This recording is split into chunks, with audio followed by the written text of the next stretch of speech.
بسم اللہ الرحمن الرحیم۔ السلام علیکم۔ sirat.e.mustaqeem سعودی نیوز چینل میں آپ سب کو خوش آمدید کہا جاتا ہے۔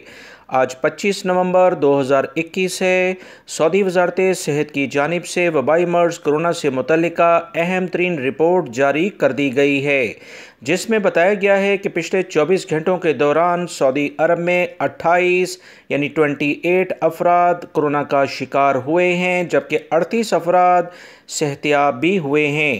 سعودی وزارت صحت کی اس رپورٹ کے مطابق سعودی عرب میں جب سے کرونا پھیلا ہے، یہ سب سے کم تعداد 28 افراد کا کرونا میں مبتلا ہونا ہے۔ اس سے پہلے زیادہ ہی افراد مبتلا ہو رہے تھے۔ 24 گھنٹوں کے دوران ایک شخص کا انتقال بھی ہو گیا ہے، انا للہ و انا الیہ راجعون، جبکہ 48 افراد کی حالت کافی زیادہ خراب ہے۔ ویڈیو لائک کر کے شیئر بھی کیجیے گا۔ السلام علیکم۔